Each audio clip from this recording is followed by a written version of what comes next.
Amen. Nous remercions le Seigneur pour les cantiques que notre frère nous a fait chanter. Il s'excuse, il ne pourra pas rester avec nous durant toute la réunion. Il me l'a fait savoir. Donc, nous sommes reconnaissants que Dieu le bénira dans ses obligations qu'il aura aussi à exécuter. Parfois, il y a certaines choses qui nous portent à pouvoir, être pris d'une manière ou d'une autre dans des choses qui aussi traitent parfois des affaires ainsi de ce monde. Que le Seigneur le bénisse richement. Il a déjà fait précieusement sa tâche. Il nous a déjà ainsi accordé la grâce donc de louer le Seigneur et aussi dans sa prière de mentionner une ou deux choses qui va aller de pair avec ce que nous pouvons traiter aujourd'hui comme sujet. Mais avant que nous puissions traiter le sujet de la joie de notre salut, j'aimerais que nous puissions d'abord donner quelques nouvelles. Premièrement, donc nous le savons tous, notre frère Patrick est décédé ainsi jeudi vers 18h. Et donc ce service d'inhumation qui aura lieu dans les jours prochains ne nous est pas encore donné ainsi comme date ni de lieu où cela se déroulera. Que le Seigneur accorde son aide et sa grâce, je l'ai dit simplement, et je crois que nous avons eu pour cela même encore à écouter, je crois que c'était ce mercredi, encore comment notre bien-aimé frère Franck avait eu l'occasion de mentionner que à travers, disons, le désir de nous faire écouter un court service de guérison, Dieu est riche en miséricorde, c'était ça, n'est-ce pas? Et frère Franck lui-même, à un moment donné, a voulu mettre en valeur, n'est-ce pas, ce que frère Branham a pu dire, qu'il s'adressait à une âme, et à un moment donné, cette âme n'était pas consciente que cela s'adressait à elle. Hein? Donc, à un moment donné, il a cité son nom, c'est là qu'elle a... Ah, frère et sœurs, faut-il que Dieu puisse ainsi citer notre nom pour que nous puissions être éveillés à l'écoute de sa parole? Il faut que nous soyons conscients que quand il s'adresse à nous, il nous parle à chacun d'entre nous et qu'il n'a pas besoin ainsi de nous citer par notre propre nom. Il pourrait le faire, mais déjà lorsqu'il dit ainsi qu'il s'adresse à ses enfants, nous sommes déjà concernés. Donc soyons reconnaissants à Dieu qu'à travers ces choses, le Seigneur nous demande donc des fois de ne pas être ainsi distraits pour louper la chose qui peut être pour nous un facteur déclenchant de bénédiction. Hein? Nous sommes tellement attentionnés des fois à des choses qui sont futiles, mais pour ce qui est de Dieu, nous lui demandons sa grâce aujourd'hui, afin qu'il nous accorde les moyens de pouvoir prendre la part qui nous revient. Soyons ainsi non pas comme Marthe qui s'inquiétait pour peu de choses, mais pour Marie qui elle-même avait choisi donc, bien sûr, le penchant d'écouter ainsi le Seigneur et sa parole a été pour elle ainsi un sujet de bénédiction. Donc aussi, notre sœur Anne nous a fait part que sa sœur aussi est décédée, partie aussi. Donc nous présentons nos condoléances et puis nous remercions le Seigneur qu'il sera aussi accordé la consolation dans la famille. Nous avons aussi, pour ceux qui le connaissent, le frère Bernard Manès, donc un frère qui est du côté de Saint-Étienne, même un peu plus loin, est hospitalisé. Et il demande la prière parce que lui-même est actuellement hospitalisé pour une embolie pulmonaire. Ayant le cœur très fatigué, il doit aussi avoir une biopsie du foie prochainement. Merci pour vos prières. Bien sûr, nous pourrons ainsi intercéder en faveur aussi de notre frère Bernard Manès. Que le Seigneur aide et console, n'est-ce pas, partout où il y a des besoins, et nous savons qu'il y en a énormément. Nous avons pu entendre aussi que nos frères de Paris, notamment notre frère Didier, ont été gardés d'un accident de voiture particulièrement violent. Voilà. Et j'ai souhaité que nous puissions chanter ainsi ce merveilleux cantique. C'est celui-ci qui m'avait été adressé, je crois, en 1982 ou 81 peut-être. C'était mon frère Didier, le Porcher, qui m'avait envoyé ce cantique, sachant que je joue de la trompette. Alors je l'avais joué à l'époque et je n'avais pas, disons, porté non plus attention particulièrement au texte. Mais quelques années ont suffi ensuite pour que ces écritures deviennent miennes. Ce n'était plus simplement de le jouer à la trompette, mais c'était de pouvoir vivre ces écritures. Et ce cantique résonne dans notre cœur pour nous dire aussi, voilà, pécheur, je voudrais te guérir. C'est le but de Dieu, c'est que les hommes soient sauvés. Frère Branham le disait lui-même, et je vois que dans les années 59, les choses deviennent très compliquées au sujet disons, de son positionnement dans l'Église, il commence à y avoir beaucoup de problèmes. Il dit, voilà, 12 assemblées ne me parrainent plus parce que je n'ai pas pris position ainsi pour eux. Il dit, moi, je ne prends pas position pour les églises, je prends position pour la parole de vie, d'amour, qui fait que même s'il y a des divergences, il dit, dans mon église, je prêche certaines choses qui sont totalement différentes, mais l'essentiel, c'est d'être réconciliés, n'est-ce pas? Donc, toutes ces choses nous montrent que les temps sont particulièrement compliqués dans ce domaine, mais Dieu nous fait grâce de pouvoir ainsi nous appuyer avec foi et avec confiance sur sa sainte et précieuse parole. Et je le dis que dans toutes les situations, lui-même l'a dit, frère Franck, que ainsi, celui qui peut reconnaître que le Seigneur Jésus, puisque c'est la volonté de Dieu que les hommes soient sauvés, réconciliés, c'est qu'ils comprennent aussi qu'à travers le sacrifice de Golgotha, il y a le pardon des péchés. C'est vrai. Nous ne pouvons pas dire autrement que le Seigneur lui-même nous a lavés de toutes nos transgressions. Mais dites donc, s'il a pardonné tous nos péchés, que nous le croyons, pourquoi est-ce que nous ne pourrions pas croire qu'il a porté aussi sur lui toutes nos maladies? C'est ça le problème. Nous croyons qu'il nous a libérés de nos péchés. Maintenant, évidemment, si nous pensons que nous avons encore notre maladie, écoutez, dans ce cas-là, apportons-le lui aujourd'hui et déposons à ses pieds le lourd fardeau qui ainsi nous emprisonne. Nous devons le croire de tout notre cœur. Il l'a porté, c'est-à-dire qu'ainsi lui-même se charge de nos maladies et ainsi de toutes ainsi nos imperfections. Bon, alors, ce qui veut dire que le Seigneur lui-même a toute autorité. Lui-même qui a dit, je garderai ton pied, je garderai ta vie.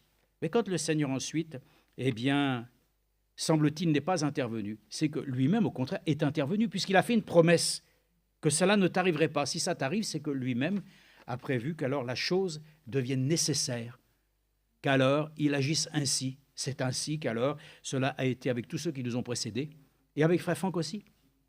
Les choses ont été, comme nous l'avions vu, un déclin qui semblait ainsi s'amplifier, et puis il est parti. Voilà. Mais le Seigneur lui-même sait ce qu'il fait. Donc nous le remercions de tout notre cœur, de ce qu'il prend soin de ses enfants et de ce qu'il fait. Alors oui, il veut que les hommes soient sauvés. Voilà pourquoi il est écrit, ainsi pécheur, je voudrais te guérir. Donc, sincèrement, nous pouvons le dire, ce n'est pas qu'il veut nous guérir, non, il nous a déjà guéris. Et l'écriture que nous avons ainsi chantée ici, nous la relisons ensemble. C'est dans Apocalypse chapitre 3, verset 20. « Voici, je me tiens à la porte et je frappe. » Nous avons entendu ça dernièrement, n'est-ce pas encore? Nous ne voulons pas revenir sur cela, mais vous savez que le Seigneur lui-même, dans cet âge, est venu, il a frappé à la porte des cœurs, mais peu lui ont ouvert. Puissions-nous ainsi lui ouvrir pleinement notre cœur ce soir, pour qu'il puisse venir manger avec nous. Nous croyons que, comme il a été dit dans la prière, que sa parole est une nourriture pour notre âme. Et nous devons nous nourrir ainsi. Et comme nous le savons, le Seigneur a pourvu d'une nourriture au temps convenable. J'ai entendu avant de venir ici, qu'il y a ce qu'on appelle les polluants éternels. Alors, frères et sœurs, je vous le dis tout de suite, il n'y a pas de chose éternelle qui est mauvaise dans cette existence qui puisse être éternelle. Ce n'est pas possible. Voilà, l'enfer ne peut pas être éternel. Alors, nous sommes heureux que, frères et sœurs, la chose qui est éternelle, c'est la vie. C'est Dieu lui-même qui est éternel. Nous avons la vie éternelle. Alors, les hommes disent que nous avons ainsi dans nos corps et dans nos organismes aujourd'hui des polluants éternels qui ne peuvent pas ainsi se dissiper. Mais, frères et sœurs, le sang de Jésus-Christ efface tous nos péchés, nos transgressions. Et tout ce qui est même ainsi de ces polluants éternels, Dieu a le pouvoir aussi de les ôter. Donc nous sommes heureux de pouvoir ainsi voir que notre vie est confrontée, n'est-ce pas, soit aux choses visibles ou aux choses invisibles. Alors portons nos regards vers l'invisible. Nous avons entendu aussi que cette porte est particulière parce qu'elle ne s'ouvre que d'un côté. Alors nous sommes heureux que nous puissions ainsi le dire, si quelqu'un entend ma voix et ouvre la porte, j'entrerai chez lui, je souperai avec lui et lui avec moi. Le vainqueur, je le ferai asseoir avec moi sur mon trône, comme moi j'ai vaincu et me suis assis avec mon Père sur mon trône, sur son trône. Celui qui a des oreilles écoute ce que l'Esprit dit aux églises. Amen. Ça, nous parlons de l'âge qui nous concerne. Nous ne parlons pas des autres âges, bien qu'ils soient aussi conjointement liés ensemble, et ils sont absolument inséparables. il n'y a pas un verset de la Bible que nous pouvons mettre à part. Il n'y a pas un chapitre de l'Écriture que nous pouvons mettre de côté. Frère Branham disait, non, je ne crois pas que Billy Graham aurait pu dire de telles choses. Je ne crois pas. Pourtant, il le dira plus tard.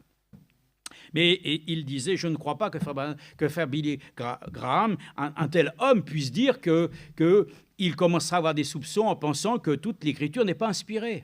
Frères et sœurs, que Dieu nous garde de telles pensées. Toute l'Écriture est inspirée de Dieu. Et lui-même dira plus tard à Paris, lorsqu'il est interviewé par des journalistes de la télévision française, « Qu'est-ce que vous pensez du pape ?»« Oh, moi, à côté, je suis une petite pomme de terre. » Non, frères et sœurs, ça me rappelle exactement ce qu'Israël a pu dire lorsque le Seigneur a dit d'aller conquérir le pays promis.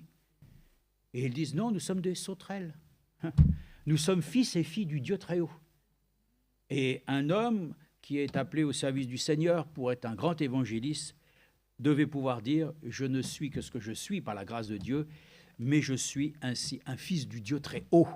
Il n'y a pas de comparaison avec ainsi aucun homme. Nous ne comparons les choses avec rien de ce qui est terrestre, mais nous regardons au Seigneur et nous pouvons le dire que ainsi la parole de Dieu demeure éternellement vraie pour toujours.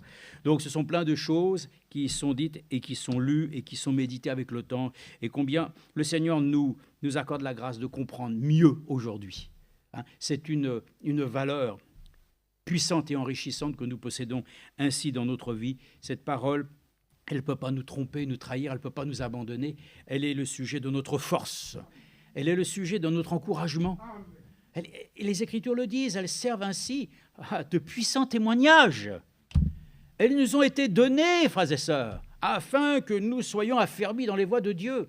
Lire la parole de Dieu, c'est ainsi vraiment prendre les substances qui nous permettent de nous garantir que le Seigneur trouvera la foi à son retour.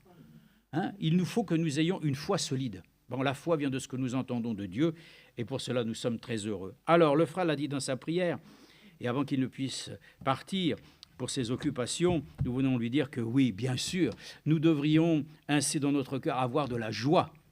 La joie. Et parce que nous parlons de choses qui ont attrait au départ ainsi de bien-aimés, l'enfant de Dieu, bien sûr, dans ce domaine de l'homme, est attristé.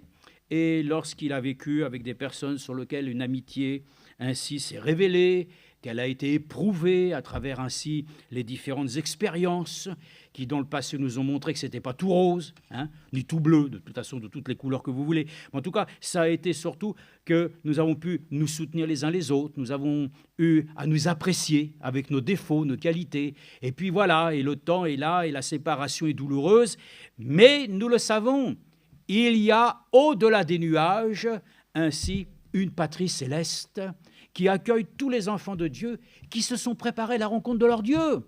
Ainsi donc, la parole ainsi prophétique que nous pouvons trouver ainsi déjà dans l'Ancienne Alliance, « Prépare-toi à la rencontre de ton Dieu », Habacuc, est une parole qui est certaine aujourd'hui.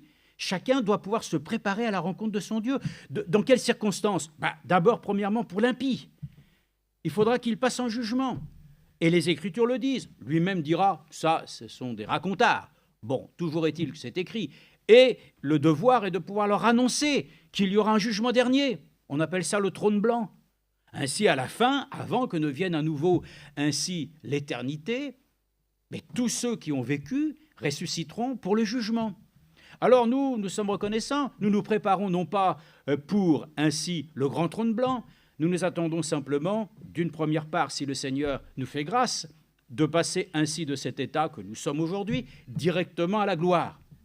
Bon, pour d'autres, ils auront part, bien sûr, d'abord à la première résurrection et toutes ces choses-là.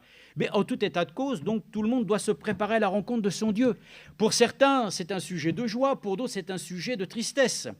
Alors, on peut le dire, selon les Écritures, et selon que c'est écrit, même je crois dans Malachie, c'est écrit qu'ainsi que le retour du Seigneur est un jour terrible, redoutable.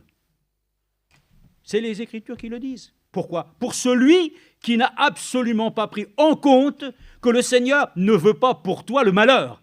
Il veut le bonheur. Il veut que tu vives. Il ne veut pas la mort du pécheur, mais il veut qu'il vive dans ses voies. Comment le jeune homme conduira-t-il ses pas d'après la parole de Dieu ? Ainsi, afin que la lumière brille, alléluia, dans notre âme, qu'elle puisse nous accorder la grâce de nous réjouir. L'apôtre Paul l'a dit, réjouissons-nous toujours dans le Seigneur. Alors le fait de pouvoir nous entretenir des services qui sont liés à ces services d'inhumation, bien sûr, la tristesse est là, mais surtout sur le regard ainsi de ceux qui ne connaissent pas le Seigneur. Parce que, bien entendu, quand on parle de ces choses, c'est relatif ainsi à la mort. Et la mort est une chose redoutable. C'est quelque chose d'ailleurs dont on ne sait pas grand-chose. Il y a quelques témoignages qui nous rapportent que bien sûr, certains ont vu ainsi au moment de partir, ainsi la lumière. Oui, mes frères, ça c'est le témoignage de ceux qui ont été ainsi dans une expérience, voilà, qui n'est pas forcément, bien entendu, celle que nous avons dans les Écritures. Les Écritures nous parlent simplement que ceux, et selon Thessaloniciens, eh bien, nous voyons bien que nous ne sommes pas ainsi dans un mystère, parce que nous savons que ceux qui sont morts devant nous, qui nous ont précédés, d'abord, ils ne sont pas morts, ils se reposent. Hein, bon, alors, voilà, voyez-vous, c'est la différence. Donc, la différence est qu'on doit pouvoir dire qu'on se réjouit parce que nous savons que, bien sûr, ceux qui nous ont précédés se reposent et qu'ils ont ainsi une place de choix aujourd'hui, où ils n'ont plus à lutter ainsi pour survivre dans ce monde. Mais c'est comme ça, Dieu nous a donné la vie, c'est lui. Et vous savez comment frère Franck a répondu à cette question. Qu'est-ce que tu penses de la peine de mort? Ce n'est pas des questions faciles. Hein. C'est facile comme question, ça. Mais la réponse vient de Dieu qui a créé les cieux et la terre. Dieu, les hommes posent des questions.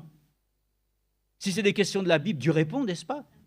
Mais maintenant, qui est Dieu? Ah ça, alors là, qui est Dieu? Dieu est esprit. Voilà, mais qu'est-ce que l'esprit? Ah, tu rentres dans les choses. Dieu s'est révélé en Jésus-Christ, hein. Mais il dit, qui a donné la vie? C'est Dieu. Qui peut la reprendre? C'est Dieu. Donc, vous savez, tous les débats qu'il y a aujourd'hui concernant ainsi la fin de vie et toutes ces choses, oh là là, ouais, ça, que Dieu nous accorde la grâce de rester dans la pensée divine pour ne pas ainsi nous égarer dans des débats qui n'ont pas lieu ainsi de se trouver parmi nous. Nous prêchons Jésus-Christ crucifié, ressuscité. Donc nous pensons que réellement les morts en Christ sont dans le repos. Et ils sont ainsi dans cette dimension sur laquelle ainsi ils attendent patiemment. Eh bien, je ne crois pas qu'ils doivent se dire « Oh, c'est long ». Non, parce qu'ils ne sont plus ainsi comme dans les choses temporelles. Donc, toutes ces choses, frères et sœurs, pour nous qui sommes encore dans le temporel, nous portent à nous dire que, ainsi, alors évidemment, pour nous, nous le disons ainsi, mais nous disons ce que Paul a dit, mourir m'est un gain. Oh là là, ça va contre la nature, ça. Mais lui dit, mourir m'est un gain. Est-ce que nous pouvons le dire ainsi? Il n'y a pas de plus grand acte d'amour que de donner sa vie pour son prochain. Ah, et ça, quand on parle de ces jours, est-ce que c'est une joie en nous? Ou est-ce que c'est simplement une réflexion? La joie du salut est une réalité. Et la joie du salut est quelque chose qui doit nous habiter. Et la joie du salut, c'est l'Esprit de Dieu qui en nous a mis ainsi ses sentiments au point que nous pourrions le dire, comme Fabre-Adam le disait, je relisais ça, mais je ne peux pas le relire tout, parce que quand on lit ça, il faut lire tout. Et il dit lui-même que pendant ce temps-là, dans les années passées, on prenait ainsi ceux qui, on appellerait ça les protestants, ceux qui ont résisté dans le Moyen-Âge, on prenait une femme avec ses cheveux longs, on ne pouvait pas le faire avec des cheveux courts. Mais avec des cheveux longs, on lui mettait ainsi du goudron. Et ensuite, on lui disait, maintenant, alors, soit que tu vas confesser ainsi que d'abord, premièrement, tu vas baiser le crucifix, et deuxièmement, tu vas confesser ainsi ce que tu crois, c'est l'Église catholique. Il dit, sinon, ce goudron prendra feu. Et il disait, alors non, je confesse Jésus-Christ comme mon Seigneur. Alors on les brûlait vifs. Oh, c'est difficile, frères et sœurs, de parler de la joie du salut quand on entend ce qui s'est passé dans l'histoire de l'Église au Moyen-Âge, de ce qui se passe même aujourd'hui, dans tout ce que vous entendez partout. Un chrétien doit disposer ainsi dans son cœur d'une joie de salut. Et la joie de son salut, frères et sœurs, c'est une encre pour son âme. C'est une espérance qui le lie au ciel. Sinon, frères et sœurs, mais nous allons pleurer toute la journée. D'ailleurs, il y avait un homme, ainsi, Jean, qui sur l'île de Patmos a pu pleurer. Vous allez dire, il était dans la joie, il pleurait. Il pleurait parce qu'il ne voyait personne qui était digne d'ouvrir le livre scellé. Il pleurait. C'était pas de la joie, c'était de la tristesse. Mais il fallait que l'homme de Dieu dise, mais quand il a vu, l'agneau de Dieu, prendre le livre et l'ouvrir. Bon, ce n'est pas un livre comme ça, vous savez tous que c'était des rouleaux, les 7 sceaux. Des rouleaux qui étaient avec tous des... Voilà, et il fallait les dérouler ainsi. Donc tout s'est déroulé, écrit ainsi au recto, verso, enfin tout ce que nous avons entendu, c'est merveilleux. Bon, il faut rentrer dans ces choses après, soi-même personnellement, il faut lire, il faut s'instruire, il faut se laisser baigner par ces choses. Et puis vous rencontrez qu'à cet instant-là, alors celui qui pleurait de tristesse, pleurait de joie. Amen. Oui, on peut pleurer de joie aussi. C'est merveilleux, hein? Dieu nous a donné ainsi aux yeux la capacité d'avoir un petit endroit par lequel ainsi coulent des larmes. Il est grand notre Dieu, hein? Un jour, je relisais ça, Monique, j'ai dit, tiens, j'ai retrouvé ça dans les archives, je lui dis ça, oui, c'était mon œil. Oui, il y avait eu une fois, eh bien, elle avait un problème à l'œil, c'était constamment, ça grattait ici.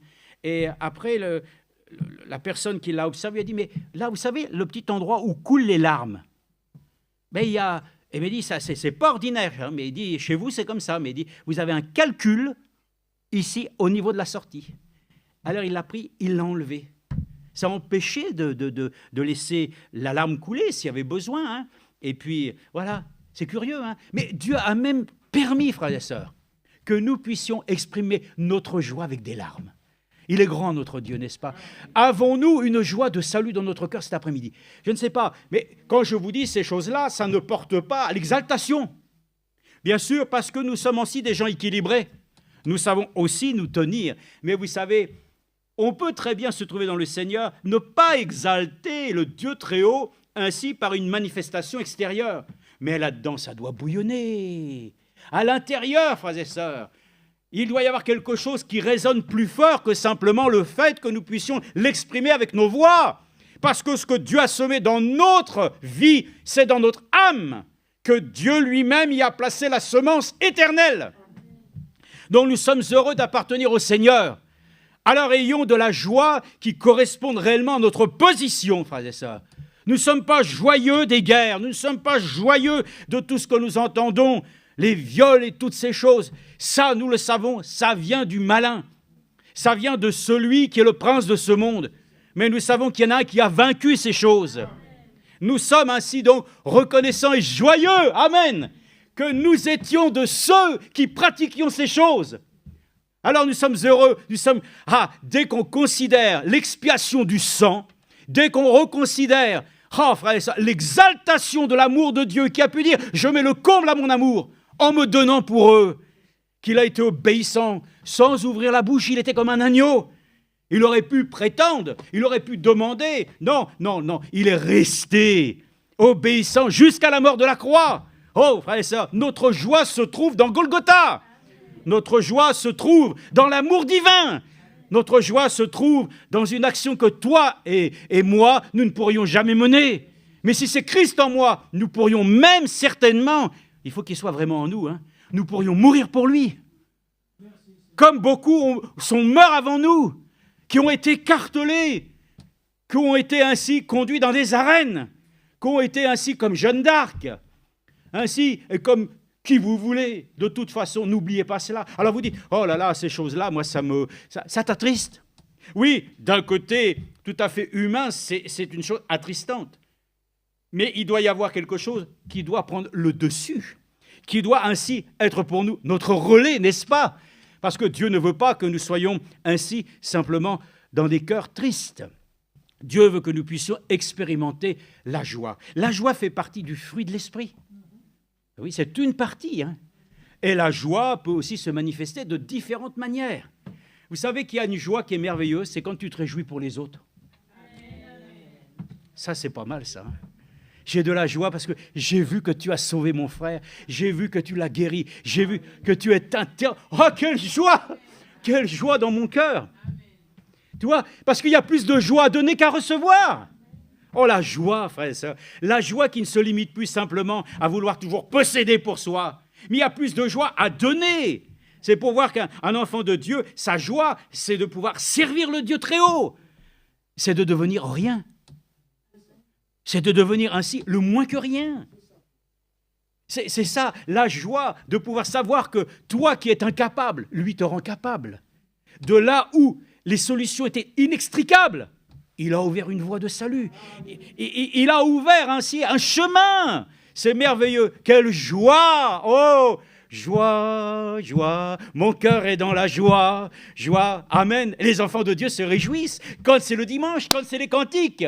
Mais quand vient la correction, quand vient l'enseignement un peu ardu, quand vient la prédication qui dure plus de 1h30, quand viennent ainsi les aigreurs d'estomac, ou ainsi les crampes, ou toutes ces choses, la joie a vite fait de disparaître. La joie ne se trouve pas simplement, frères et sœurs, Seigneur, dans un sentiment humain. La joie du salut vient de celui qui a donné son amour. Il faut le lire dans Proverbes, chapitre 27. Donc, voyez-vous, la joie, quelle joie. Vous savez, c'est compliqué quand vous avez un être cher que vous portez là, devant le Seigneur, et vous sentez, et vous ne croyez pas que le papa qui avait vu son fils partir, ainsi sachant très bien qu'il prenait son héritage pour aller vivre dans un monde dont il savait pertinemment bien qu'il allait chuter. Mais le papa se trouvait toujours les yeux portés vers l'endroit où un jour il pourrait le voir. Sa joie était déjà prémonitoire, parce qu'il savait qu'aussi il avait un Dieu qui avait fait une promesse. Et il a fait une promesse aussi pour nos enfants. C'est la joie. La joie de savoir que Dieu ne va pas nous abandonner et que Dieu ne va pas ainsi les laisser sur le côté, et que dans notre cœur va résider l'essence même de notre existence. C'est de souhaiter le salut de ceux qui, dans le témoignage des années passées, que nous lisions dans des livres touchés par la grâce de Dieu, ils prêchaient la cure d'âme. Ils pouvaient faire 6 mois de bateau, comme Hudson Taylor, 6 mois de bateau pour aller simplement prêcher l'évangile aux Chinois, apprendre le mandarin, ne sachant même pas un seul mot. Ah, que Dieu soit remercié. La vie d'Hudson Taylor a pu dire, j'ai fait 6 mois d'un voyage, j'ai converti tout le bateau. Quelle joie. Mais il a dit, une fois j'ai fait un voyage, pas une seule âme ne s'est tournée vers le Seigneur. Tristesse. Tristesse, mais espérance, parce qu'il a prié pour eux, et que ainsi, le Seigneur connaissant toutes choses, nous nous réjouissons qu'au temps marqué, au temps favorable, il agit. C'est ça notre joie. Notre joie repose sur quoi? Sur les prochaines vacances? Je ne sais même pas, avec le prix de l'essence, ça va être compliqué. Puis ils annoncent beaucoup de monde partout. Non, enfin, notre joie et de pouvoir déjà considérer qu'un instant dans sa présence valent mieux que 1000 ailleurs. Donc notre joie, frères et sœurs, se repose, c'est vrai, sous le Tout-Puissant, qui nous a placés ainsi de nous réjouir, non pas de ce qui va être hypothétiquement, je dirais, accordé dans les temps qui viennent, mais de ce que Dieu a promis. Un chrétien, sa joie, c'est de pouvoir ainsi expérimenter les promesses de Dieu. Amen.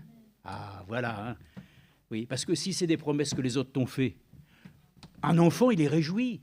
Il paraît que Anne-Marion a dit, oui, si je travaille bien à la fin de l'année, tout ça, je vais avoir un gros cadeau. J'ai dit, c'est bien. Déjà, un cadeau, c'est pas, mais un gros cadeau. On peut se réjouir, avoir de la joie pour ce qui va venir. Ah oui. Alors, réjouissons-nous, les noces de l'agneau sont proclamées. Amen. Amen. Mais c'est écrit ainsi ou pas? Réjouissons-nous dans le Seigneur. Je le répète, réjouissons-nous. Donc, des promesses de Dieu, de notre avenir. Oui, alors, bien sûr, on peut toujours dire, notre joie, alors, et même si quelqu'un s'adresse à moi, votre joie est toujours placée vers des temps. Non, aujourd'hui, c'est jour de grâce. Aujourd'hui aussi, j'ai une promesse pour moi aujourd'hui. Si tu crois, tu verras la gloire de Dieu. Mais concernant le temps prophétique que nous vivons, écoutez, nous regardons vers la porte de sortie, non?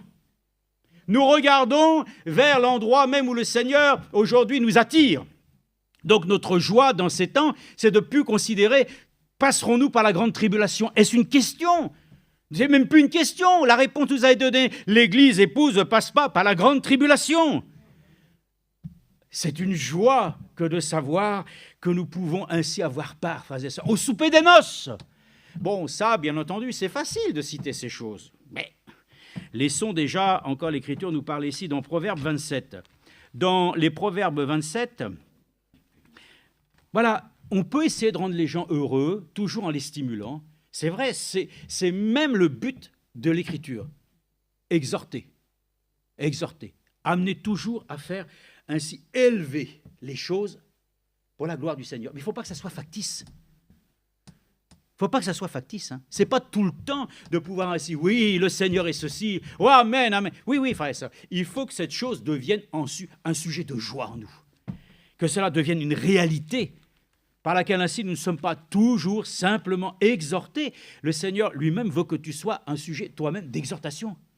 Il faut que tu puisses toi-même être utilisé afin que le Seigneur puisse toi-même te permettre de rendre heureux un malheureux. Il n'y a rien de plus grand que de pouvoir voir une âme amenée au Seigneur. Mais ce n'est pas toi, hein. Mais ta disposition de cœur fait que le Seigneur t'utilise pour te faire rencontrer, alléluia, au coin d'un chemin, celui qui est le moins que rien, ou qui est peut-être même quelqu'un qui va se présenter à toi comme un grand chef d'entreprise. Peu importe. Avec le Saint-Esprit, on peut triompher de tout. Même si tu as la timidité, Dieu peut te rendre capable de pouvoir surmonter. Ah, il est beau notre Dieu, hein. Réjouissons-nous toujours dans le Seigneur. Il est dit, maintenant regardez bien. Alors, dans différentes versions, je donne 2 versions. Ne te félicite pas du lendemain. Ne te loue pas, dans une autre version, du lendemain, car tu ne sais pas ce qu'un jour peut enfanter. Amen. Qu'un autre te loue et non ta bouche. Amen. Un étranger et non tes lèvres. Vous avez compris ce que ça veut dire ici? Ne te félicite pas du lendemain. Les gens se réjouissent demain. Alors, la parabole, elle est claire. J'ai de l'argent, j'ai tout. Vous savez que c'est bon d'avoir des projets. Ben oui, si tu n'as pas de projet, tu es complètement... Oh, moi, je ne veux même pas considérer demain, parce que... Ça, c'est pas bon. C'est pas bon non plus, ça. Tu as des projets, mais tu remets tes projets au Seigneur. Amen. C'est lui qui en décide. Dieu nous a donné ainsi un esprit vivant qui nous permet... Là-dedans, ça travaille. C'est une usine de lumière, hein, dans un sens. Parce que on voit des choses, des hommes ont pu concevoir des choses incroyables, hein. Oui, mais de tout ça, il ne faut pas s'appuyer sur son intelligence, parce qu'elle peut nous trahir. Frère Branham l'a dit, même tous les progrès de cette humanité, la science et toutes ces choses, n'ont amené que les hommes à se détruire.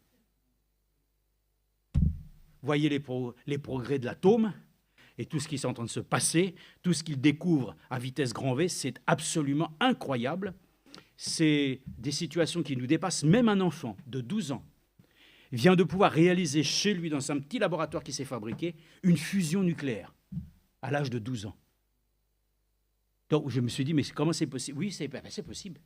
C'est pour vous dire, frères et sœurs, que le monde que nous vivons aujourd'hui ne peut pas durer longtemps. Il faut, comme disait Frère Branham, alors que l'homme est rentré dans le laboratoire de Dieu, il faut que Dieu reprenne le contrôle des choses, n'est-ce pas? Et si Dieu n'arrêtait pas ces choses, nous serions détruits. Mais Dieu va venir. Le Seigneur va venir nous chercher. La parole de Dieu, avertissement et jugement. Bon, ici, l'homme dit, moi demain, je suis prévoyant. Ça, c'est bien d'être prévoyant. Personne n'a dit que c'était pas bien de pouvoir ouvrir un compte et mettre un peu d'argent de côté. Ça. De toute façon, sache que cet argent-là, de toute manière, toi, tu dis que tu en as le contrôle, l'État en a le contrôle avant toi. Pas de problème. Tout ce que tu as là, de toute façon, ça n'appartient pas à toi. Ça appartient d'abord à Dieu. Mais les hommes disent que ça leur appartient. Bon, nous n'avons rien. Mais ce que Dieu nous a donné, nous sommes reconnaissants de le faire fructifier. Alors voilà, l'homme dit, voilà, mais demain, je ferai. Et je ferai des silos et tout ça. C'est normal. Mais il dit, insensé que tu es. Ne sais-tu pas même que demain ton âme sera reprise? Donc c'est important qu'on peut avoir des projets, on peut effectivement... Voilà. Mais avec le Seigneur, toujours avec le Seigneur, réjouissons-nous toujours dans le Seigneur. Notre joie est de dire, avec lui je réussirai. Dans quel but? Que ton nom soit élevé dans ma vie. Que si je dois me marier, avoir des enfants et des choses, du travail, que cela ait un sens, amen, qui m'amène à réellement me réjouir dans le domaine de l'esprit. C'est non. Je vous dis qu'après, nous tombons et nous sombrons dans les choses qui sont liées aux choses matérielles de cette terre. Elles nous rendent malheureuses. Je vous dis, les hommes deviennent malheureux, tristes. Mais un chrétien qui reçoit le baptême du Saint-Esprit devient heureux. Ah! Et, frère et sœurs, vous savez qu'on va le voir, la définition du bonheur. Elle a été donnée par David. Mais regardez un enfant de Dieu, sa joie. Les gens regardent, ils disent, c'est vraiment cela des insensés. Mais pour autant, les béatitudes. Heureux lorsqu'on vous persécutera. Frères et sœurs, ça, c'est les débonnaires qui héritent de ça. La joie d'un enfant de Dieu, elle se trouve ainsi dans son expérience à le rendre heureux. Quelqu'un qui est heureux parce qu'on le persécute, heureux parce que ainsi on est en train constamment de dire du mal de lui. Frères et sœurs, la joie du salut repose dans ce que le Seigneur lui-même a manifesté. Il s'est humilié. Il s'est donné ainsi pour nous, sans vouloir ainsi y accorder ainsi une œuvre parfaite qu'il a accomplie, une œuvre parfaite, mais ni par la force ni par la puissance, mais par mon esprit, dit le Seigneur. Jésus a pu dire, mais il suffirait de dire, et une armée viendrait me délivrer. Non. Mais il a dit la chose la plus belle qui soit. Père, pardonne-leur parce qu'ils ne savent ce qu'ils font. Et Étienne, par le même esprit, a pu dire les mêmes choses. Pourrions-nous dire les mêmes choses? Oui, en somme, nous le disons, Père, pardonne au monde, car ce monde ne sait pas qui tu es. Et notre joie, c'est de dire, Seigneur, puisses-tu sauver, parce que toi-même l'as dit, tu as aimé le monde. Mais nous avons appris même à détester le monde. À haïr jusqu'à la tunique souillée. Oui, sauf qu'on a fait un amalgame. C'est que notre joie doit être de dire « nous étions l'un d'entre eux ». Et notre joie, c'est de dire « si tu peux en faire sortir quelques-uns ». Voilà, notre vie est basée sur le fait de cette chose que nous ne regardons pas demain pour nos propres affaires. Donc il est dit « ne te félicite pas du lendemain ». D'ailleurs, on se réjouit généralement. Nous devrions plutôt dire « Seigneur, demain, nous ferons cette chose si tu le permets ». Voilà l'écriture. Donc notre joie repose d'abord premièrement sur le fait que demain ne nous appartient pas. Vous ne savez pas ce qui peut arriver, nous les avons vus dernièrement. À un moment donné, les choses peuvent s'arrêter. Et puis c'est fini. Bon, c'est fini. En fait, les choses commencent pour l'enfant de Dieu. Il est introduit dans la présence du Tout-Puissant. Ah, les choses ainsi deviennent alors félicité. Vous savez que là aussi, l'affinité de ce que nous entendons prêcher aujourd'hui, que Dieu a commencé une œuvre pour l'achever. Mais ça doit nous amener à quoi? À la plénitude divine. L'Église doit être manifestée dans sa plénitude. L'appui de l'arrière-saison, c'est une récompense. C'est une chose qui est accordée afin que la récolte puisse avoir lieu. C'est merveilleux de voir ce Dieu qui nous dit « Ne te félicite pas de toi-même. Réjouissons-nous de celui qui a commencé une bonne œuvre en vous et qui a la capacité de l'achever. » Elle va dire, oui, mais on ramène tout. Ah ben oui, mais écoutez, excusez-nous. Enfin, excusez-moi, mais moi je ramène les choses, non pas aux choses qui sont terre à terre, mais je ramène les choses au ciel. C'est-à-dire, qu'est-ce que l'homme pour que tu te souviennes de lui? Tu te souviens de nous parce que tu as commencé une œuvre en nous, de salut. Amen. Et ma joie doit être une joie de salut. Alléluia. Donc nous sommes heureux de pouvoir voir les choses comme ça. Maintenant, Romains chapitre 4, on va lire et vous allez voir. Oui, vous savez, les Écritures, la parole de Dieu, elle est simple. Les hommes sont très compliqués. Et c'est parce que nous sommes compliqués que de la simplicité des Écritures, nous en tordons le sens. C'est ce que nous avons vu dans tous les sens. Et c'est là que Frère Branham va le dire. Pour l'Église, je parlais maintenant pour nous personnellement, mais pour l'Église, vous savez qu'il doit y avoir aussi une joie de salut pour l'Église. Vous savez où elle se trouve? Billy, tu as vu tout à l'heure la petite brochure que j'avais. Donc cette brochure, c'est « Je restaurerai ». Amen. Frère Branham l'a dit, le message que nous avons reçu, c'est la joie du salut pour l'Église, la restauration. Amen.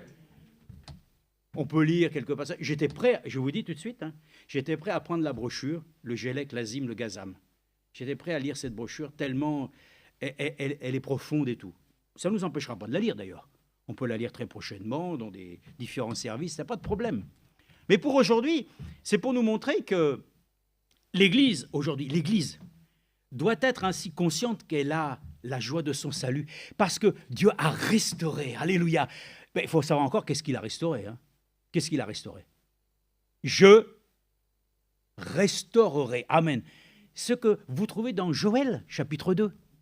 Ça a été l'image même de ce qui a été montré à travers l'image des 4 sauterelles. On va y revenir. Mais il dit, dans ce temps, la restauration promise, Dieu lui-même ayant promis qu'il enverrait un prophète, il rétablirait toutes choses.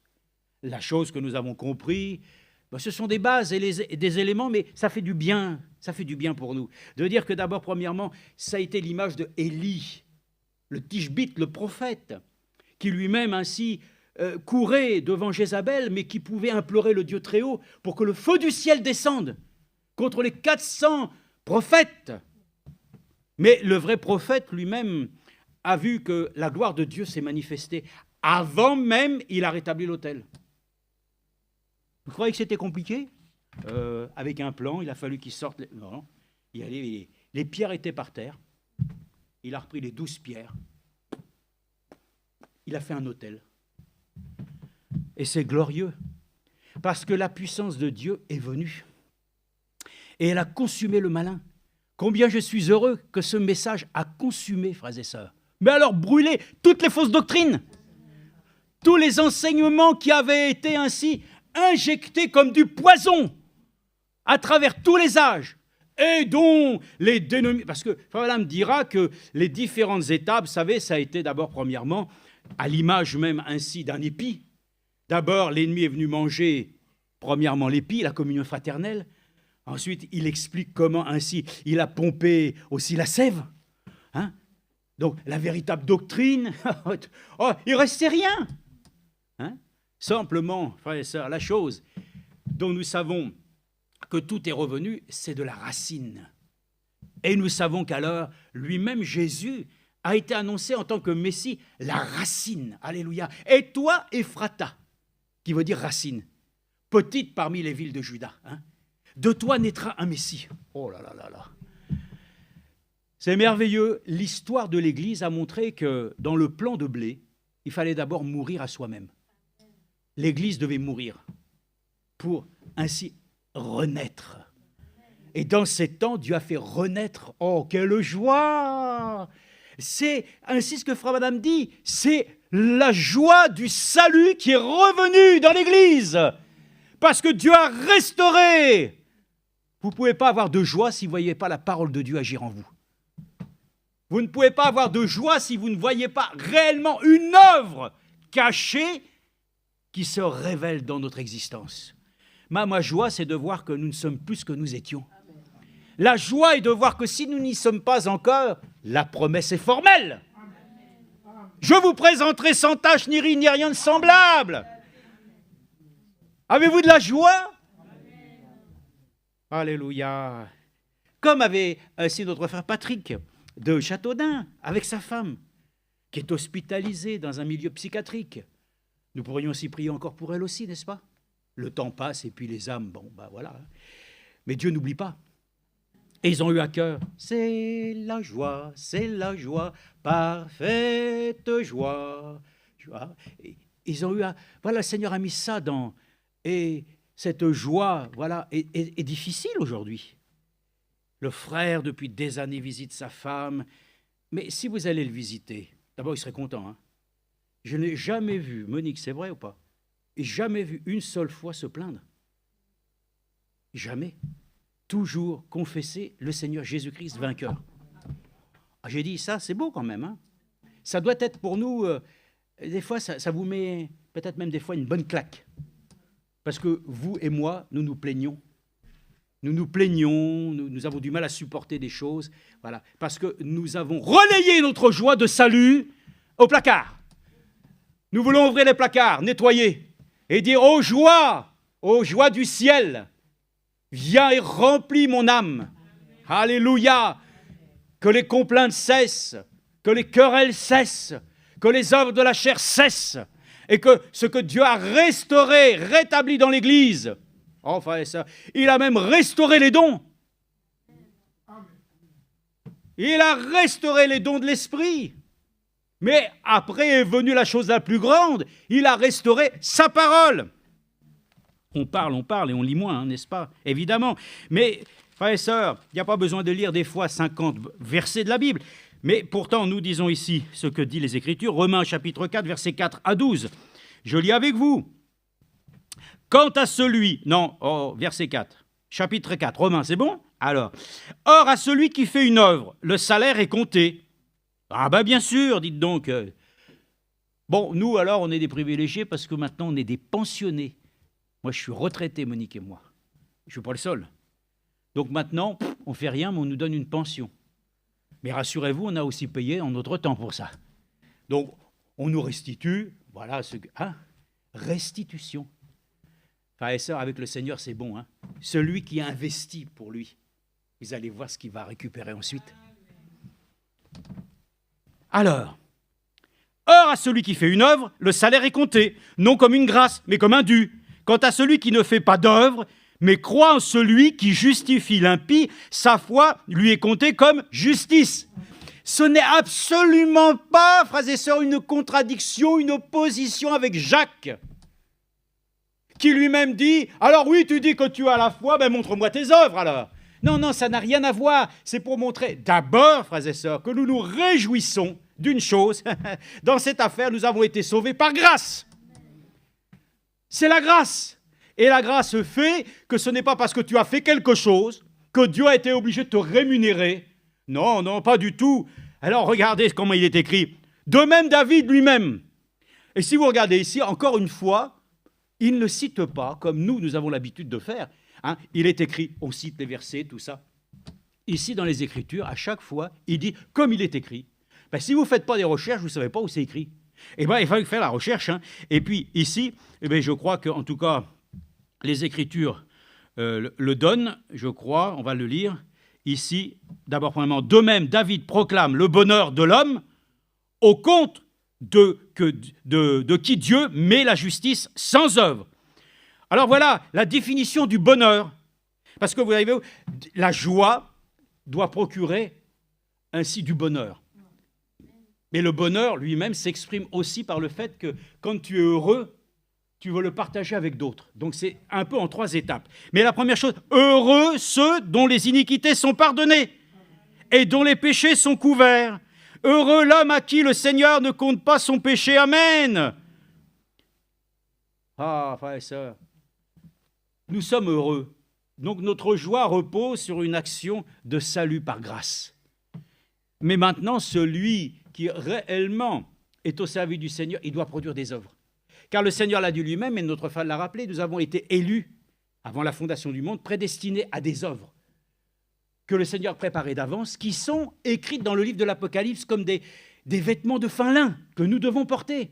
Parce que les vêtements de fin lin sont les œuvres des saints. Est-ce que vous avez des vêtements de lin? Bon, ne vous inquiétez pas, de toute façon, nos vêtements synthétiques et tout ça vont être enlevés. Nous allons bientôt être revêtus. Dieu va nous revêtir de vêtements nouveaux. Mais déjà, il nous a revêtus ainsi de sa parure divine, qui n'est pas encore de vision apparente. Mais lui, il nous voit déjà parfait. Oh, tu me vois parfait? Oui, il nous voit parfait. Il est dit lui-même que d'abord, tel qu'il est, nous serons. Alors ce bonheur n'est-il que pour les circoncis? Ou est-il également pour les incirconcis? Vous savez tous très bien que celui qui est circoncis, c'est celui qui est circoncis du cœur. C'est-à-dire celui qui est circoncis, non pas d'une action humaine, mais de l'action de Dieu. Ah, le bistouri de Dieu, qui est venu, amen, frères et sœurs, circoncire nos cœurs. Et ça, c'est une chose merveilleuse que nous puissions posséder. Alors oui, frères et sœurs, cette chose-là n'est pas simplement ainsi pour ceux qui avaient la circoncision dans l'alliance que Abraham avait reçue, mais c'est dans l'alliance avec notre Seigneur Jésus-Christ, la nouvelle alliance par le sang de l'agneau. Nous sommes réjouis, frères et sœurs. Les gens disent, oh là là, votre Bible, ça ne parle que de sang, ça ne parle que de sang. Oui, mais dans le sang, il y a la vie. Lévitique 11. Mais quand nous parlons du sang, nous pouvons parler du sang purificateur. Nous pouvons parler du sang, c'est vrai, qui a coulé, mais qui sur nous, frères et sœurs, nous purifie de tous nos péchés. Donc, notre joie doit se reposer, frères et sœurs, sur une action aussi qui procure le bonheur que de se dire « j'étais pécheur, je suis sauvé ». C'est ça qui est important, c'est qu'un enfant de Dieu puisse le dire quoi qu'il advienne, quoi qu'il arrive de sa vie. L'essentiel, c'est qu'il ait la joie du salut. Le salut, et nous croyons que le salut est un salut par grâce, et nous sommes très heureux pour cela de le considérer un tel. Nous pouvons aussi lire justement ici, dans le chapitre aussi de Romains 3,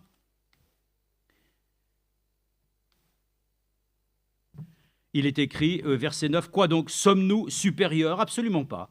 Car nous avons déjà prouvé que tous juifs et grecs sont tous sous l'empire du péché. Selon qu'il est écrit, il n'y a pas de juste, pas même un seul, nul n'est intelligent, nul ne cherche Dieu, tous se sont égarés ensemble, ils sont pervertis, il n'en est aucun qui fasse le bien, pas même un seul, oh là là là là, et tout ceci et tout cela. Hein, et toutes ces choses nous portent, frères et sœurs, à être reconnaissants à Dieu. Que le Seigneur nous ait choisis dans son amour, n'est-ce pas, à être des enfants d'adoption. Ah, il ne t'a pas appelé à être un enfant orphelin. Il t'a appelé à ce que tu sois un enfant avec un père. Qui puisse, soyons joyeux, que lui-même... Ah, il l'a dit dans sa prière. Il est parti, non? Oui, il est parti, le frère. Bon, alors, il faut dire que, il l'a dit dans sa prière, la correction, les expériences qui sont douloureuses, paraissent premièrement comme un sujet de tristesse. Mais avec le temps, il procure un sujet de joie. Il procure un sujet sur lequel nous pouvons le dire, que c'est par cela que le Seigneur nous rend ainsi dans ses voies obéissants. Et il nous apprend ainsi tous les jours à pouvoir le respecter ainsi dans tous ses desseins. Donc je voudrais prendre avec vous, c'est dans Ecclésiaste, une chose, attendez, il faut absolument le comprendre encore une fois avec l'Esprit du Seigneur, parce qu'il y en a qui se trompent là. Hein. Oh là là, il y en a, non. La vie d'ici-bas n'est pas une vie de pique-nique. Ça, c'est ce que Frère Branham disait. Hein. Ici-bas, nous devons nous réjouir. Vous savez que tous les événements de la Bible, généralement, se terminent toujours par un repas. La victoire d'Abraham, lorsqu'il a été libéré, Lot, il y a eu ce Melchizedek qui est arrivé sur scène. Alors là, la Bible nous en parle comme s'il était là depuis des... Hein, ce Melchizedek, celui qui s'est révélé comme étant le grand souverain sacrificateur. Le grand compatissant Jésus que nous retrouvons. Il n'y a pas grand-chose sur le grand souverain sacrificateur Melchizedek, pas grand-chose. Mais il est dit simplement qu'après qu'Abraham lui a offert la dîme de tout, il est dit que lui-même a offert le pain et le vin. C'est exactement l'image de ce que le Seigneur a fait lorsque, dans sa dernière action, il nous a donné la Sainte Seine. Il nous a donné le pain et le vin. Et quand nous allons aller au souper des noces, il y aura encore du pain et du vin. Il y aura encore, frères et sœurs, un grand souper. Amen. On se réjouit, n'est-ce pas, lorsque nous allons aller manger quelque part. On est invité, on se réjouit. Nous sommes joyeux. Nous sommes joyeux parce que nous savons qu'alors nous allons ainsi... Plus rien à faire. On est invité. Réjouissons-nous, frères et sœurs. Le Seigneur nous a invités à sa table et tout se termine toujours ainsi par un repas. Mais attendez, je prends avec vous, il faut que je prenne encore. C'est avant, bien sûr, Ésaïe. Alors, c'est dans l'Ecclésiaste, chapitre 8, verset 15. Une écriture ici. Oui, je suis tout à fait d'accord avec ça. D'ailleurs, on ne peut pas être en désaccord avec les Écritures. Ce n'est pas possible, hein. Je crois que c'est dans Ecclésiaste. Oui, c'est Ecclésiaste, ce n'est pas Proverbe. Proverbe, c'est pas ça. Alors, l'Ecclésiaste, chapitre 8. Oui, c'est ici. Verset 15.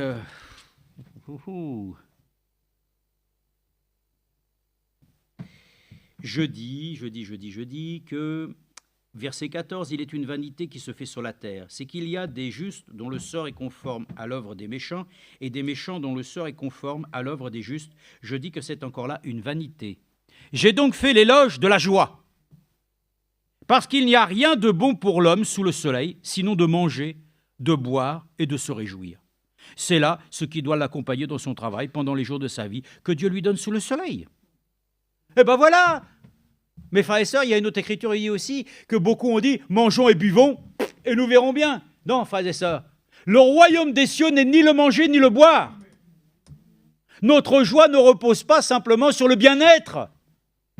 On n'est pas là parce qu'on va faire simplement ainsi du régime, ou on va manger beaucoup, ou alors... Frères et sœurs, tout ça, ce n'est pas notre joie. Ça, chacun doit pouvoir savoir ce qu'il a à faire lui-même pour son propre corps. Hein, s'il a besoin d'exercice, ben, qu'il en fasse. Celui qui mange de trop, qu'il se calme. Voilà. Oui, oui, je sais de quoi je parle. Mais cependant, frères et sœurs, Dieu ne nous a pas appelés à faire ainsi des choses en excès. Les excès sont mauvais. Rappelez-vous comment frère Madame a pu dire « Ah, vous, frère un tel, vous avez des crises d'épilepsie, hein? On va prier pour vous. Hein? » Mais il dit ça, c'est venu parce que vous avez mangé trop de maïs. C'est le prophète qui l'a dit. Vous allez expliquer comment? Moi, j'explique rien. Mais je dis simplement c'était un excès. Donc, de toute manière, frères et sœurs, les choses sont claires. L'homme, oui, il doit manger, boire, se réjouir. Mais il n'y a pas que ça. Parce que le royaume des cieux n'est ni le manger ni le boire. Alors celui qui voit que ça, si sa joie est simplement dans ces choses-là, ah, frères et sœurs, alors là c'est terrible. C'est une éloge à la joie concernant aussi ce que ainsi il a été décrit comme des vanités. C'est des vanités. Le monde dans le fond tel que nous sommes, une fois qu'on est passé, c'est une vanité. Tout est vanité. Vanité dit vanité. L'Ecclésiaste le dit. Tout est vanité. Ça veut dire que qui compte, c'est le résultat. Donc, voyez ça, ici-bas sur la terre, notre joie n'est pas dans le manger ni le boire, ni simplement ainsi d'être là avec ceux qu'on aime. Et puis, non, frère et sœurs, la joie, c'est d'être même avec ceux qu'on a des difficultés. Et le frère l'a dit, on est dans la joie aussi, dans la disette comme dans l'abondance. Voyez-vous, la joie, elle n'est pas limitée simplement à un bonheur qu'on s'est fait en fonction de critères qui sont très humains. Moi, je serais très heureux si je peux posséder telle chose. Oui, mais ça va aider, ça va contribuer. Et le Seigneur sait de quoi tu as besoin. Donc, il est évident que celui qui a besoin d'une chose, hein, si toi, tu demandes une chose, ou l'enfant demande quelque chose à son père, s'il lui demande un bienfait, va-t-il lui donner une pierre ou... Voilà, non. Donc, Dieu va nous donner, mais il va toujours nous donner ce dont nous avons besoin. Pour nous éviter de nous enorgueillir, et de vouloir toujours réclamer davantage. Donc, notre joie est de reposer les choses. Oui, dans une vie, on se réjouit, frères et sœurs. Quand il y a un moment où on peut le faire, dans la joie, on se réjouit. Mais ce n'est pas toute notre vie. Notre vie ne repose pas dans les bonheurs éphémères de cette existence. Donc, vous voyez bien comment Salomon, il a expérimenté ça. Si vous lisez bien, il en a été dans des domaines. Hein. Il a été dans toutes les folies. Hein. Il a tout expérimenté. Hein. Il a dit, j'ai connu la folie de ce monde, j'ai été voir, Dieu a permis pour nous rapporter que ça ne vaut rien, que c'est d'une vanité. Donc remercions le Dieu Tout-Puissant qu'il nous aide à marcher ainsi dans ses voies. Je pense que nous pourrions lire aussi le psaume 16, parce que je crois que c'était en rapport avec ce que David avait dit tout à l'heure, je ne l'ai pas dit, mais dans le psaume 16, c'était justement la référence qui a été citée. Et dans le psaume 16, il y a l'écriture que nous avons dit, chapitre 16, verset 8. « Je contemple l'Éternel constamment devant moi. Quand il est à ma droite, je ne chancelle pas. Aussi mon cœur est dans la joie, mon esprit dans l'allégresse. Même mon cœur repose en sécurité, car tu n'abandonneras pas mon âme au séjour des morts. » Amen. Tu ne permettras pas que ton bien-aimé soit le gouffre. Alléluia. Tu me feras connaître le sentier de la vie. Il y a de l'abondance de joie devant ta face. Amen. Voyez-vous, la joie est même abondante. Donc nous considérons ainsi l'expérience du baptême du Saint-Esprit. C'est la plus belle expérience d'un croyant sur la terre. Baptisé de feu. Les gens disent, oh, une petite onction et tout ça. Laissons-nous remplir de son feu. Vous allez voir. Ouh, quelle joie. La joie qui passe au-dessus de tout ce qui est ainsi, je dirais, bon, on touche un peu à ceci, on touche un peu à cela, voilà. Mais quand vous avez le baptême du Saint-Esprit, vous recevez tout. Voilà, vous recevez tout. Bien sûr, en un instant et à un moment, Dieu nous rend capable ensuite de pouvoir aller plus loin. Et puis ensuite, des fois, bien sûr, les choses retombent, hein, et il nous faut demander à Dieu, dans sa grâce, qu'il renouvelle en nous ses faveurs. Donc ça, c'est notre vie avec le Seigneur. Mais nous savons qu'une chose est merveilleuse, c'est de pouvoir tester et de pouvoir expérimenter ce baptême de feu. Alors, vous savez, quand ils sont sortis de la chambre haute, ils étaient donc très peureux. Quand ils ont sorti, ça sautait, ça sautillait. Hein. Ils n'avaient qu'une seule chose, c'était de pouvoir communiquer aux autres l'amour de Dieu. Le salut, alléluia. Paul a dit ces choses, n'est-ce pas? Que celui qui prêchait, n'est-ce pas? Il prêchait, parce que c'est une folie la prédication, hein, la folie de la prédication pour le monde. Hein, mais il prêchait son Seigneur et son Sauveur qu'il avait rencontré lui personnellement. Et quand on rencontre Jésus, bien sûr, ensuite, voilà, on est tout feu et on est tout flamme. Que Dieu renouvelle cette chose en nous. Ésaïe 42, ainsi, verset 21, il est dit...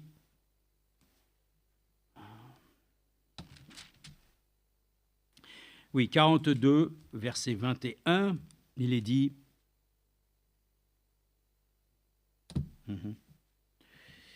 42, Ésaïe, 42, 21...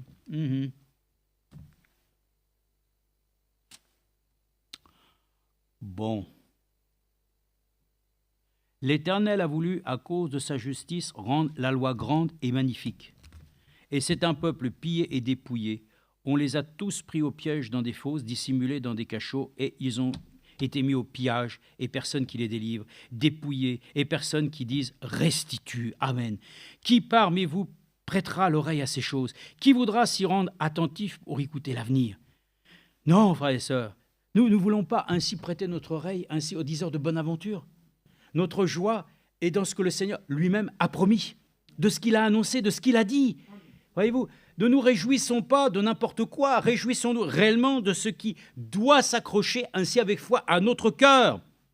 Qui parmi vous prêtera l'oreille à ces choses? Qui voudra s'y rendre attentif pour écouter à l'avenir? Qui a livré Jacob à ceux qui dépouillent et Israël au pillard? N'est-ce pas l'Éternel contre qui nous avons péché? Oh, ils n'ont pas voulu marcher dans ses voies, ils n'ont pas écouté sa loi. Aussi a-t-il versé sur Israël l'ardeur de sa colère et la violence de la guerre. Celle-ci l'a embrasé de toutes parts et il n'a rien voulu reconnaître. Elle l'a consumé et il n'a pas pris la chose à cœur. Amen. Prenons à cœur les choses de Dieu. Voilà, que nous soyons ainsi réjouis que sa parole elle-même va procurer la consolation. Vous savez, on parle avec tous les événements qui se déroulent actuellement sur la planète. Hein, dès qu'il y a un petit quelque chose, le mot apaisement arrive. Ah, dès qu'il y a de l'apaisement, les cours du pétrole descendent. Bon, après ça, quand l'apaisement vient du Seigneur, nous, notre foi doit grimper. Voilà. Il faut que nous fassions ainsi référence à notre Dieu dans notre existence, afin qu'il nous accorde la grâce de ne pas nous laisser tromper et aller à la dérive. Je voudrais encore lire une parole, et puis pour ce soir, ce sera déjà très bien, mais Colossiens. Une parole dans Colossiens, chapitre 1, verset 24.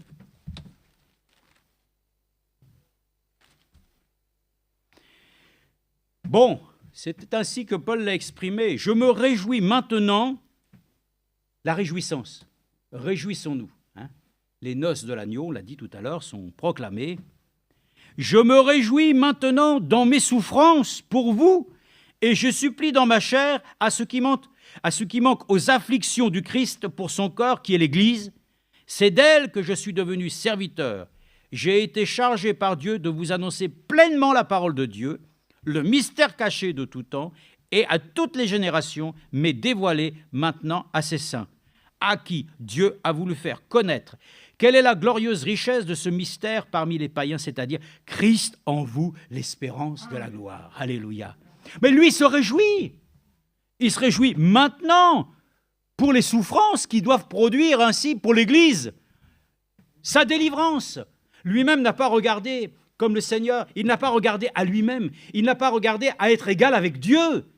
Il aurait pu prétendre, mais non, il s'est fait objet de douleur, de souffrance pour nous. Donc c'est important. La joie, voyez-vous, la joie aussi, ça ne se pèse pas, la joie, ça ne s'achète pas. La joie, c'est un bonheur que Dieu nous accorde lorsque nous entretenons ainsi cette notion de nous réjouir dans une vie qui n'est pas la nôtre en fait. Parce que c'est écrit, Christ en nous, l'espérance de la gloire. Donc, Christ en nous. Voilà, que Dieu nous accorde la grâce de nous réjouir, que ce n'est plus simplement moi qui vis, mais Christ qui vit en moi. Accordons-nous la grâce donc de pouvoir nous réjouir de toutes ces choses. Et je voudrais terminer maintenant pour vous dire que si nous nous réjouissons de ces choses que nous avons dites, il y en a une, il ne faut pas se tromper. Il ne faut pas se tromper de nous réjouir dans une chose dont il est écrit ici. C'est dans Luc 12. Dans Luc 12, j'aurais même pu commencer avec ça, mais on va le lire à la fin. Luc 12, chapitre 12, Luc 12, versets 13 à 21.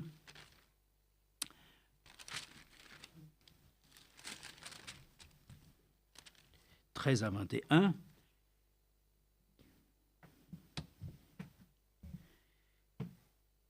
C'est ce que j'ai dit tout à l'heure, oui, on en a parlé. Mais nous pouvons le relire quand même. Le riche insensé, voilà ce qu'il dit, je passe rapidement, c'est une parabole, verset 18. « Voici, dit-il, ce que je ferai, j'abattrai mes greniers, j'en bâtirai des plus grands, j'y amasserai tout mon blé et mes biens, et je dirai à mon âme, tu as beaucoup de biens en réserve pour plusieurs années. » Et ça, ne vivons pas simplement avec les réserves du temps passé. Oh, j'ai parlé en langue et tout ça. Oui, ça c'est...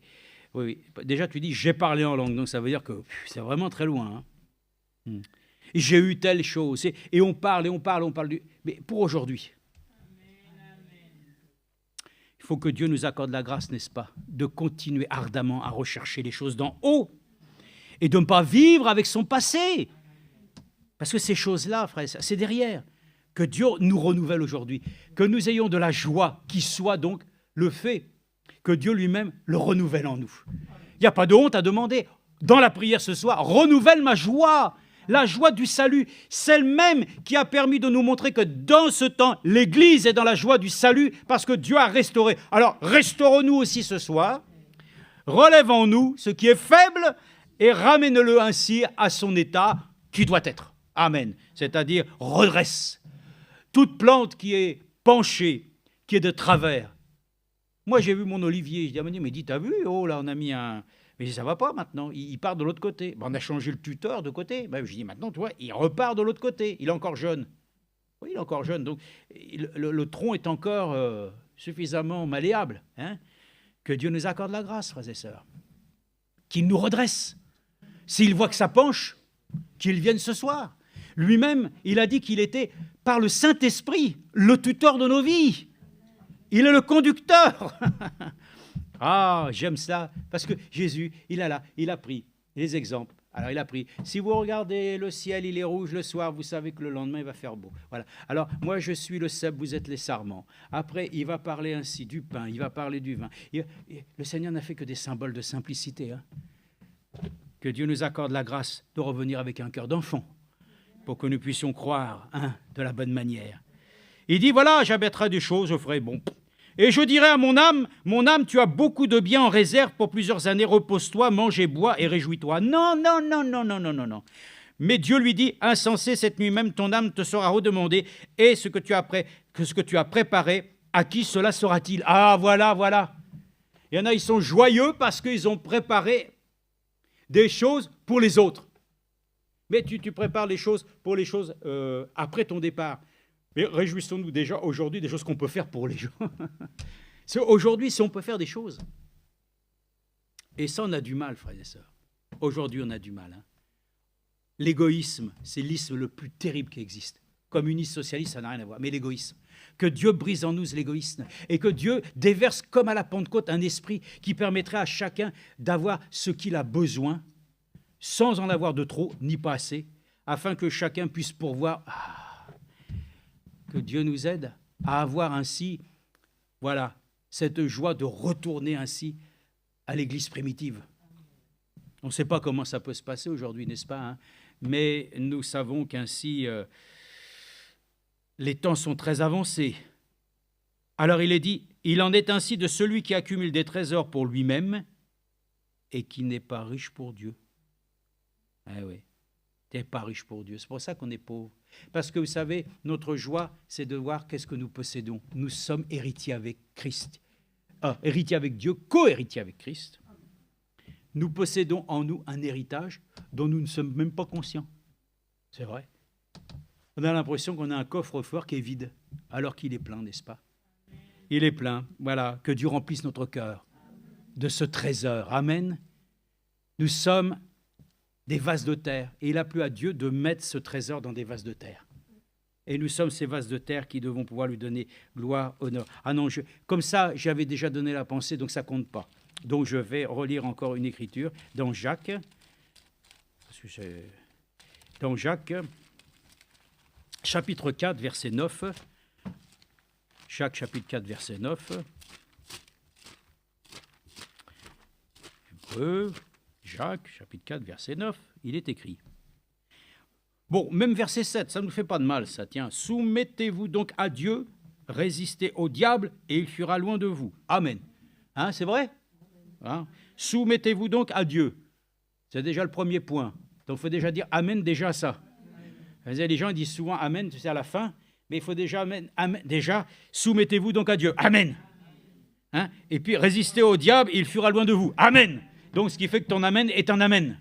Voilà. Ton oui est oui. Approchez-vous de Dieu et il s'approchera de vous. Purifiez vos mains, pécheurs, et nettoyez vos cœurs, âmes partagées. Reconnaissez votre misère. Menez deuil, pleurez. Que votre rire se change en deuil et votre joie en tristesse. Ah bah alors là, tu démontes tout, hein? Non, nous avons compris que le Seigneur nous montre que toutes les fausses joies que nous avons, qu'elles se changent en tristesse, et que toutes les fausses tristesses que nous entretenons deviennent une joie. Changeons le cours des choses. Ce que nous déclarons être vil, Dieu le déclare bien. Ah ben non, alors on ne veut pas être comme les hommes qui disent aujourd'hui ce qui est bien est mal. Donc disons ce que Dieu dit.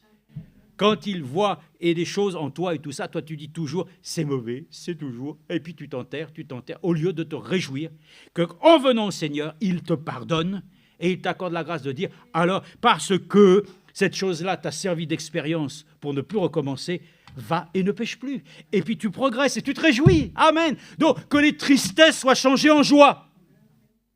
D'ailleurs, tous ceux qui sèment avec larmes récolteront avec... Bon, ben d'accord. Amen. C'est une vérité. Gloire à Dieu. Donc c'est important, frères et sœurs. Reconnaissons notre misère. Et tout ce que nous prétendons être pour nous sujet de joie devient tristesse. Mais tout ce qui est pour nous sujet de tristesse dans un domaine qui ne devrait pas l'être, que Dieu nous accorde la grâce, que cela soit changé en joie, afin que nous soyons heureux, que nous reconnaissions la définition du bonheur, comme Dieu le dit à travers David. Heureux l'homme dont les péchés sont pardonnés, dont les iniquités ont été ôtées. Alléluia! Quel bonheur de marcher avec lui, quel bonheur de marcher avec lui, amen. Toujours joyeux, telle est notre devise, toujours joyeux, alléluia, hein? C'est la joie, alléluia. Je continue encore, je m'excuse, 1 Thessaloniciens. Non mais c'est bien, parce que nous savons qu'alors, nous ne sommes pas des érudits. Balaam dit lui-même, non mais de toute façon, je n'ai même pas de place parmi les prédicateurs, car moi-même, je n'ai pas cette capacité. Amen. N'ayant aucune capacité pour être prédicateur, Dieu a fait de lui un prophète, et qui est une qualité supérieure, parce que cette qualité, Dieu l'a utilisée afin que la joie du salut devienne à nouveau dans l'Église. Donc c'est un sujet, ça. Nous le gardons pour une prochaine fois, et puis peut-être nous lirons directement les choses telles que Dieu les a données à travers ce message. Et je sais, je dis ça, donc il y en a qui vont le lire avant. Bon, mais c'est pas grave. Il n'y a pas de problème, au contraire. Chacun le sait, ce message, il est à la disposition de tout le monde quasiment, ainsi sur Internet et sur les différents canaux. Maintenant, nous avons tout, alors donc il n'y a plus de problème. 1 Thessaloniciens, chapitre 2, verset 19, où il nous est dit pour nous, frères, séparés de vous pour un temps par la vue, mais non par le cœur, nous avons cherché avec d'autant plus d'empressement à satisfaire votre vif désir de revoir votre visage. Ainsi, nous avons voulu venir jusqu'à vous, du moins moi, Paul, à une ou deux reprises, mais Satan nous en a empêchés. Qui donc est en effet notre espérance, notre joie, notre couronne de gloire, n'est-ce pas vous aussi, devant notre Seigneur Jésus, à son avènement? Oui, vous êtes notre gloire et notre joie. Amen. Alors, attendez, ça veut dire quoi? Pascal, sois ma joie. Rachel, sois ma joie. Puis que je sois aussi ta joie. Amen. Que nous soyons tous un sujet de joie. Que nous soyons un sujet de réjouissance. Au lieu d'être un sujet de critique ou de je ne sais pas quoi, d'insatisfaction. Louons le Seigneur. Remercions-le. Notre joie est une réalité. Mais prenons-la comme le Seigneur en a donné une définition. Notre joie ne peut pas être comme celle des hommes, ici même, non régénérés. Non, parce que les joies sont passagères. Hein.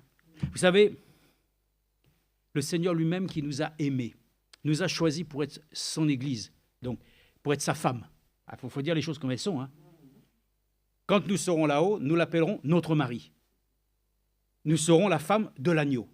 Bien. Et après là-haut, on va passer un temps, puis après on va divorcer. Non. La joie qui unit un couple, cette joie doit demeurer comme quoi? Comme étant la joie que Dieu a unie. Amen. Un homme et une femme selon les Écritures, et ils ne font qu'une seule chair.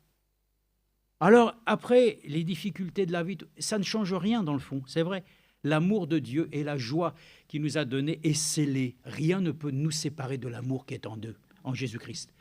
Donc, quoi qu'il advienne, tout est sujet de tristesse ici-bas. Nous voulons relever les choses pour que, justement, même, nous puissions expérimenter la joie de notre salut, même à travers les choses qui peuvent être des fois difficiles ou douloureuses à porter, mais que ce qui a été mis en nous soit plus fort, frères et sœurs, que toutes les choses qui pourraient, dans cette existence, nous décevoir. Le Seigneur Jésus ne peut pas être celui qui nous déçoit. C'est pas possible. Il ne peut pas. C'est pas possible. À lui soit la gloire, l'honneur.